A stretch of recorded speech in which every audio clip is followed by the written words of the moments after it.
Welcome to The Explainer. Today, we're diving into something totally wild. It's an incredibly intense, almost metaphorical, and frankly thought-provoking text by Yosef Shadle called The Iron Ring of the Atomic Mystic. Have you ever felt like society's prepackaged reality is just, a little too neat? Or maybe you felt this undeniable urge to just wake up from some massive collective hypnosis?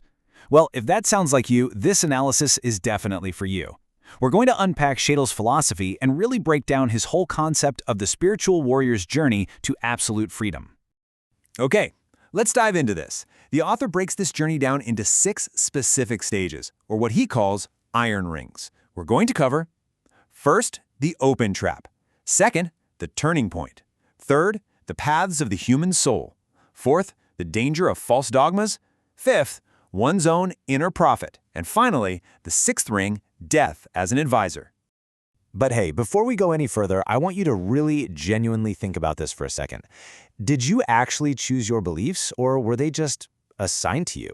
Right out of the gate, Shadle's text totally challenges our basic perception of freedom. He argues that from the exact moment we're born, we're handed this neatly wrapped package of how to think, what to value, and basically how to live. So definitely keep that question in the back of your mind as we enter the very first stage. Which brings us to the first ring, the open trap.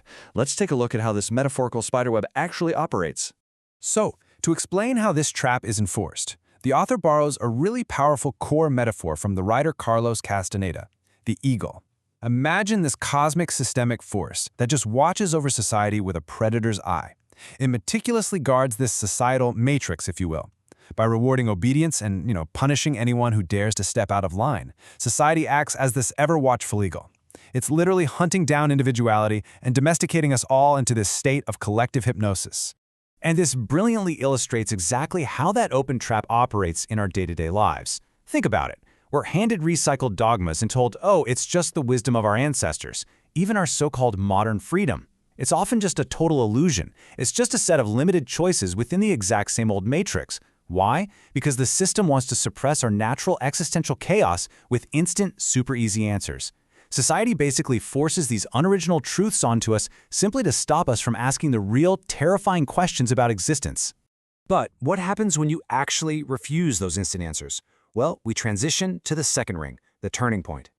This is that crucial moment of absolute refusal to just blindly consume prepackaged realities. To highlight this, Shadle cites Forrest Carter's book about the Apache warrior Geronimo.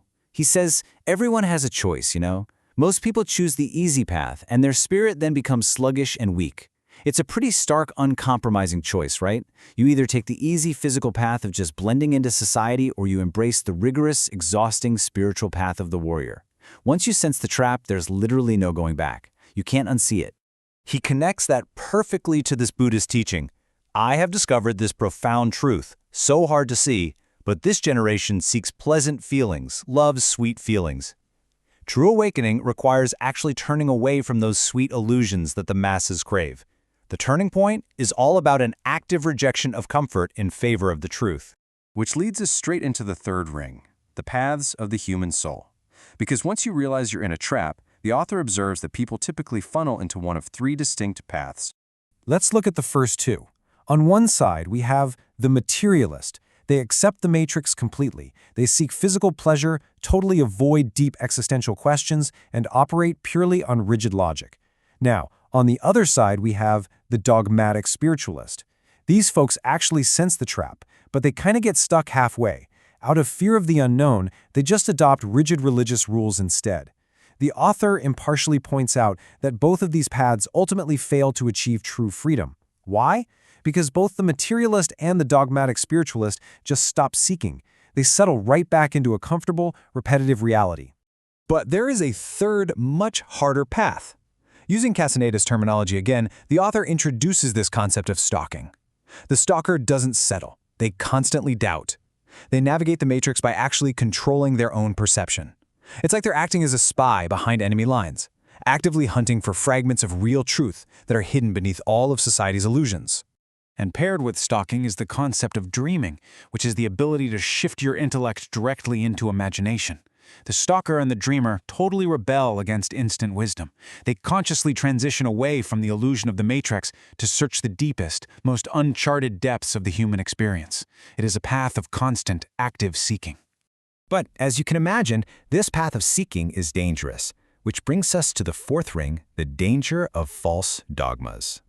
As you search for truth, you're inevitably going to encounter holy leaders, so-called perfect gurus, or ideologies offering you an easy shortcut to enlightenment. But the author's point here is absolutely piercing. True realization happens on the battlefield of everyday life. Spiritual theories, empty phrases, hiding away in a monk's cell, these are ultimately useless unless they actually help you face what psychologist Carl Jung called the shadow. You literally have to face your inner dragons during real-world crises, right in the messy middle of everyday life.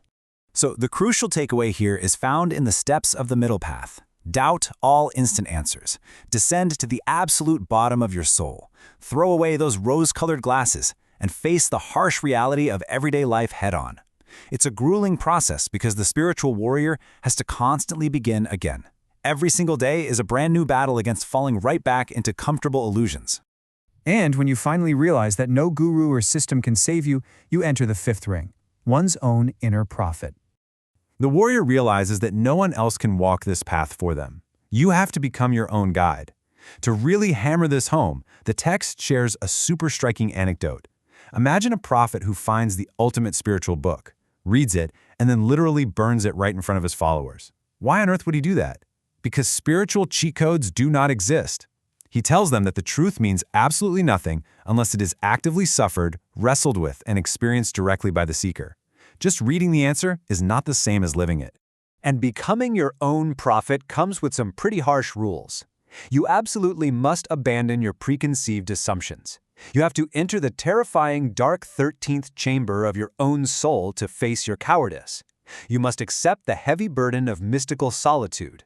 And perhaps the hardest rule of all, do not try to wake the sleeping. The author strongly stresses that people choose the matrix. It's not your job to forcefully wake them up. Your job is to focus entirely on your own awakening.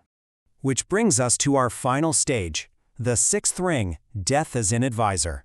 Here, the ultimate companion of the spiritual warrior is revealed. I want to slow down for a second to really truly take in this quote from Castaneda. I have already surrendered to the power that rules my fate. I fear nothing, and so I will remember myself. Detached, I will be free. When you truly embrace death as a constant advisor, you strip away fear. You strip away all the societal lies that keep you obedient. Death literally becomes the ultimate clarifier. Let's see how this builds into the author's macro view of history. He actually maps out how the modern world systematically crushes individual meaning.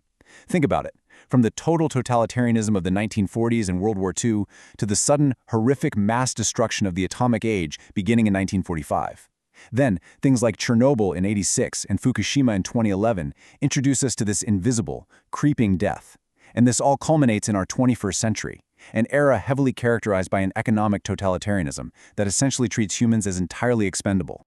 Which finally brings us to the actual title of the text, The Atomic Mystic. We live on the brink of chaotic annihilation, right? We're in an age where society demands we act like obedient, uniform, completely replaceable parts in a system of absolute control. The atomic mystic is the warrior who looks at this grim reality, fully accepts the presence of invisible death, and yet still chooses to fight for their individual spiritual freedom. They refuse to just become another zombie in the machine. And that leaves us with one final, incredibly provocative question to think about. Do you have the courage to face your inner dragons and break the repetition of lies, or will you remain asleep? The iron rings are there, the trap is set, but as the author reminds us, the choice to become a spiritual warrior is entirely yours. Thanks for joining me on this explainer, and man, I really hope this deep dive leaves you with plenty to chew on today. See you next time.